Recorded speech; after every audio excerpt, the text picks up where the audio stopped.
Chapter 27. Across the Dark Forces Window of Time. During that night of my dreams, I thought of how to transport people across this window of time of the dark forces. My plan and conscious awareness were precise and realistic, and they accepted them. In the book you are going to write, there will be unobtrusive combinations, formulations made up of letters, and they will arouse in the majority of people good and radiant feelings. These feelings are capable of overcoming ailments of body and soul and will facilitate the birth of a new awareness inherent in people of the future. Believe me, Vladimir, this is not mysticism. It is in accord with the laws of the universe. It is all very simple. You will write this book guided only by feelings and your heart. You will not be able to do otherwise, since you have not mastered the technique of writing. But through your feelings you can do anything. These feelings are already within you, both mine and yours. They are not something you can comprehend just yet, but they will be understandable to many. When they are embodied in signs and patterns, they will be stronger than Zoroaster's fire. Do not hide anything that has happened to you, even your most intimate experiences. Free yourself from any sense of shame, and do not be afraid of appearing ridiculous. Humble your pride. I have opened my whole being to you, my body and my soul. Through you I want to open myself to everyone. Now I am permitted to do this. I know what a terrible mass of dark forces will descend upon me. They will try to counteract my dream, but I am not afraid of them. I am stronger, and I will succeed in seeing my plan come true, and I will succeed in giving birth and raising my son, our son, Vladimir. My dream will break down many of the devices of the forces of darkness, which for millennia have been acting on people destructively, and it will cause many to work for good. I know that you find yourself unable to believe me at the moment. You are prevented from doing this by the conventions and many dogmas planted in your brain by the circumstances of existence in the world in which you live. The possibility of transport through time seems incredible to you, but your concepts of time and distance are all relative. These dimensions cannot be measured by meters or seconds, but by the degree of one's conscious awareness and will. The purity of the thoughts, feelings and perceptions held by the majority is what determines the place of humanity in time and the universe. You believe in horoscopes. You believe in your complete dependence on the position of the planets. This belief has been attained through the aid of the devices of the dark forces. This belief is slowing down the movement of the channel of light, allowing its dark counterpart to advance and increase in size. This belief is leading you away from a conscious awareness of the truth, the essence of your earthly being. Analyze this question very carefully. Think about how God created man in his image and likeness. Man has been granted great freedom, the freedom to choose between the darkness and the light. Man has been given a soul. The whole visible world is subject to man, and man is free even when it comes to his relationship to God, to love him or not to love him.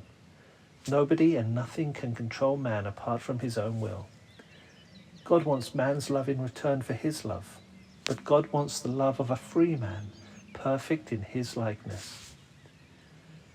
God has created everything we can see, including the planets. They serve to guarantee the order of harmony of all life. Not only plants and animals, they also help human flesh, but there is no way they have power over man's heart and mind. It is not they who control man, but man controls their movements through his subconscious. If a single individual wanted a second sun to flare up in the sky, it would not appear. Things are arranged this way so that planetary catastrophes do not happen. But if everybody together wanted a second sun, it would appear.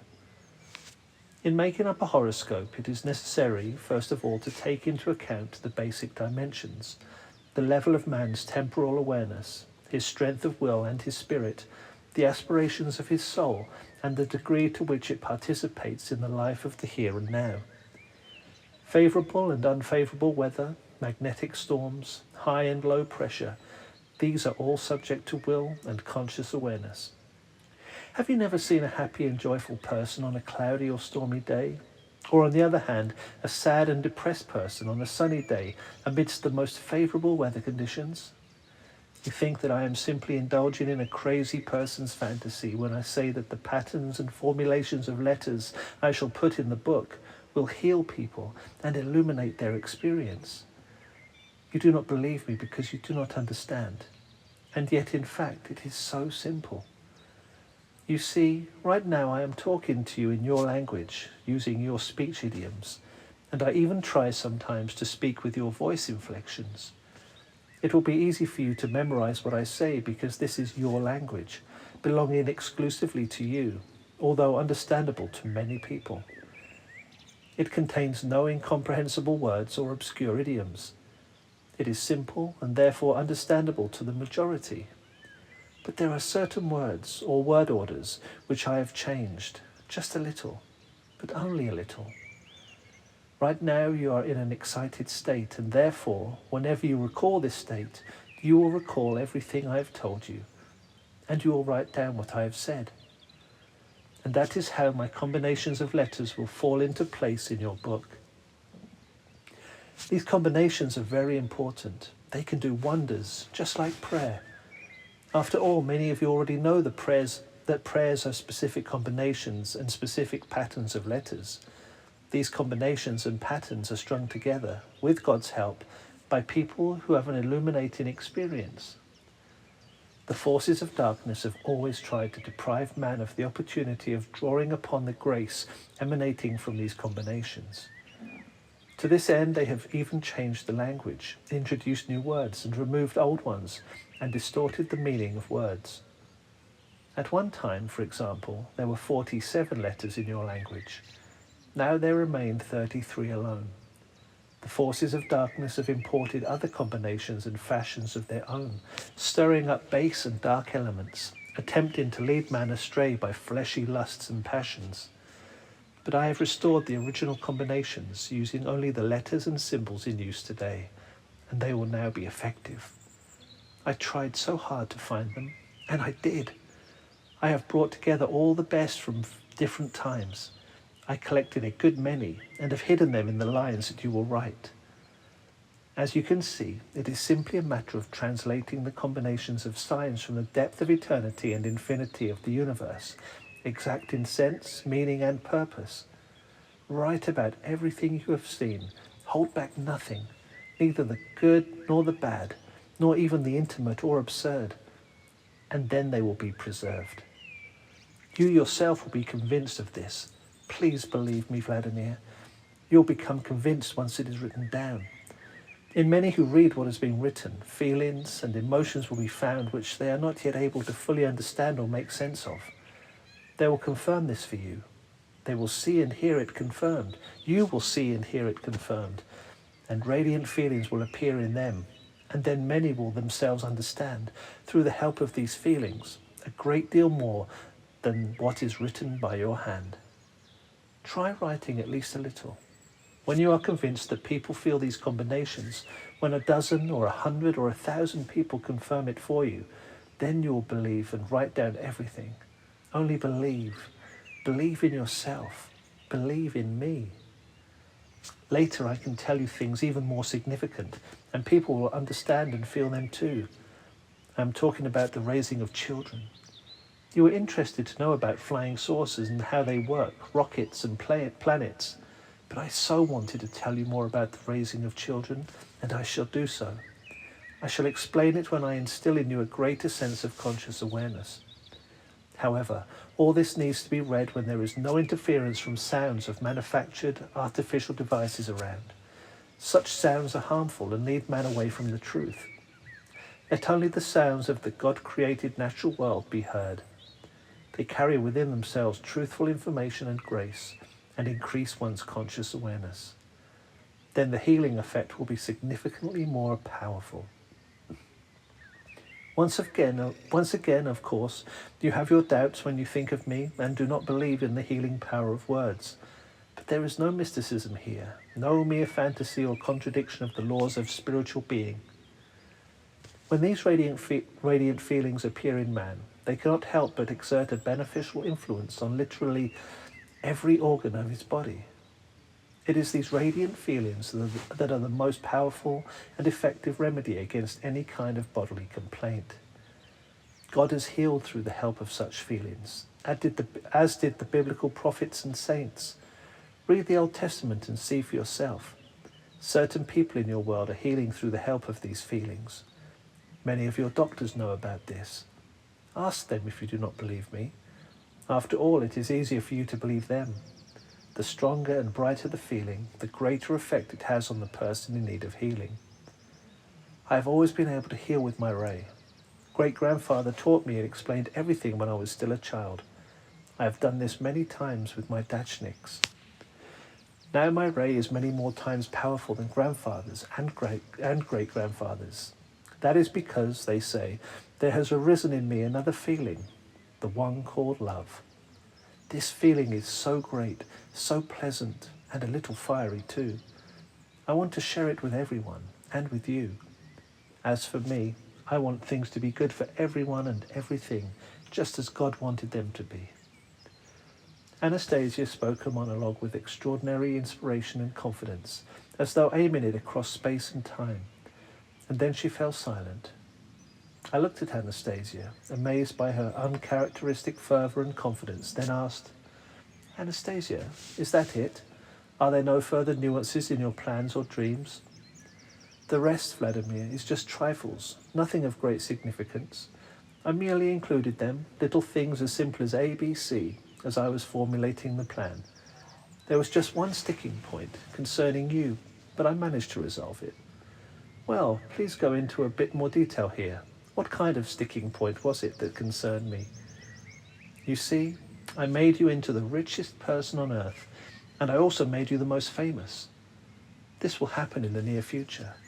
But when the details of my dream unfolded, as yet it had not taken off, so to speak. It had not yet been taken up by the forces of light. The forces of darkness, they are always trying to inject their own harmful input, like all sorts of side effects, exerting a destructive influence on the person at the centre of the dream, and on other people too. My thoughts were dashing along ever so quickly, but the forces of darkness were still keeping pace. They had left many of their other earthly affairs in the attempts to concentrate their devices on my dream. But then I came up with something. I outwitted them, and I caused all their devices to turn about and work for the good.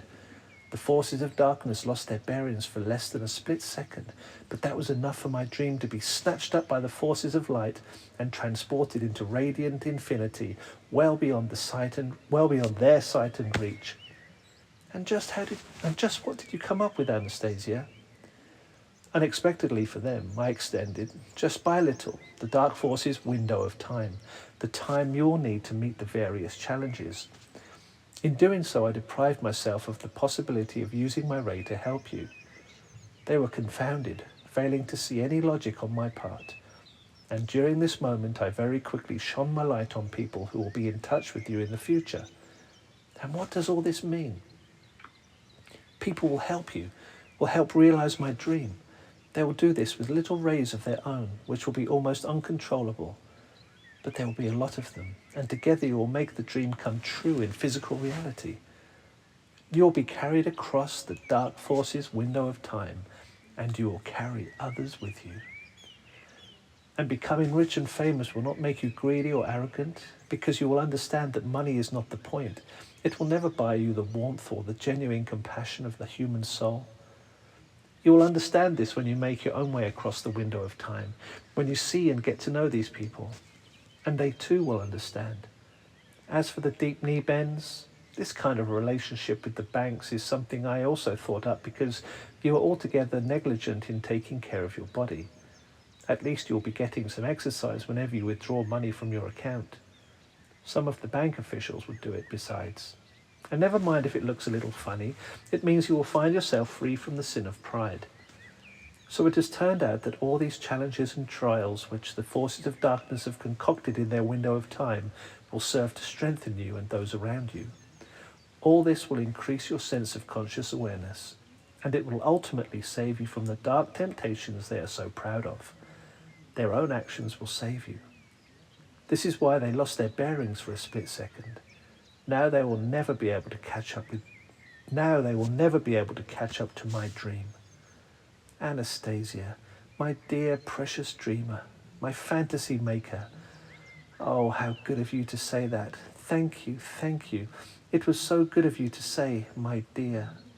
You're welcome, but you see, I also called you a fantasy maker, a dreamer.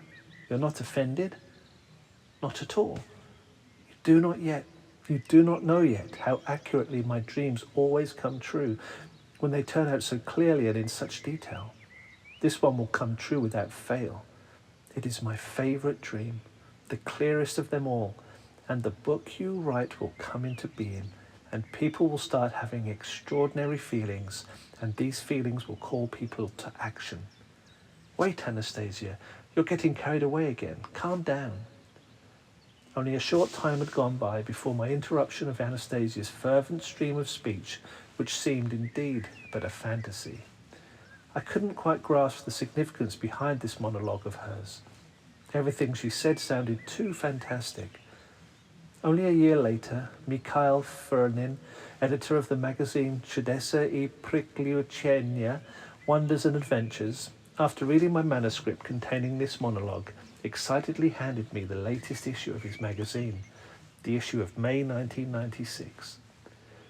The contents of the magazine overwhelmed me with excitement. Two major scholars, both academicians, Anatoly Yakimov and Vladimir Kaznachev, talked in their articles about the existence of a supreme mind, the close interrelationship of man and the universe, as well as about certain rays, invisible to normal sight, emanating from man. Scientists have now been able to identify them with special equipment, and the magazine included 2 photographs of these rays emanating from people. But science has only begun to talk about what Anastasia has not only known from childhood, but has been applying in her daily life, in her endeavours to help others. How was I to know a year earlier that this girl standing before me in an old skirt, the only one she possessed, and uncomfortable-looking galoshes, nervously picking at the buttons on her cardigan, this girl named Anastasia actually possessed a vast store of knowledge, as well as the ability to influence human destinies, or that the pulse beats of her soul are in fact capable of counteracting the dark and destructive forces threatening mankind, or that the well-known Russian healer Vladimir Mironov would tell a gathering of his assistants that we are all ants compared to her, adding that the world has not yet known a power greater than hers, and regretting that even after spending such a long time with her, I had still not understood her. Many people were to feel the energy of a tremendous power emanating from the book. Following the first small-scale printing of this book, for which I have to give credit to Anastasia herself as one author, would come a sprinkling of verses in abundance, washing away dirt like a spring rain. Now, dear reader, this is the very book which you are holding in your hands and which you are reading at this moment. Whatever feeling it is arousing in your hearts is for you alone to judge. What do you feel? What is it calling upon you to do? Staying there alone in her glade in the taiga, Anastasia will use her ray of goodness to eliminate any barriers standing in the way of her dream, and she will gather and inspire more and more newcomers to make her dream come true. And so, at my challenging moments, 3 Moscow students will come to my side and stand by me. They will not receive any significant compensation for their efforts and will even end up helping me financially, earning their living wherever they can. They, especially Lyosha Novishkov, will spend nights keyboarding the Anastasia text into their computers. They will not cease their keyboarding work, even after their difficult examination session begins. And Moscow Print Shop number 11 will put out a 2,000-copy print run. They'll do this on their own, bypassing a publishing house. But even before this, the journalist Evgenia Gavitko of the agricultural paper Krestiansky Vedomosti will be the first to tell about Anastasia in the press. Later, Ekaterina Katya Golovina from Moskovskaya Pravda, and then Lesnaya Gazeta, Mia Novosti, and Radio Rossiya, The magazine Czudesi I Priključenia, Wonders and Adventures, which publishes articles by the brightest lights of Russian academia, will throw tradition to the wind and devote several issues to Anastasia, explaining, in their boldest dreams, our academics come nowhere near the insights of Anastasia, the wise woman of the Siberian taiga. Purity of thought makes man omnipotent and omniscient. Man is the apex of creation. Anastasia will be published only by the major press outlets in Moscow. Anastasia herself seems to have made that choice in preference to the tabloids, in a careful effort to preserve the purity of her dream. But all this did not become clear to me until a year after my visit with her. Not understanding her at the time, and not fully believing, I had my own take on the experience, and tried to shift the conversation to a topic I was more familiar with, namely entrepreneurs.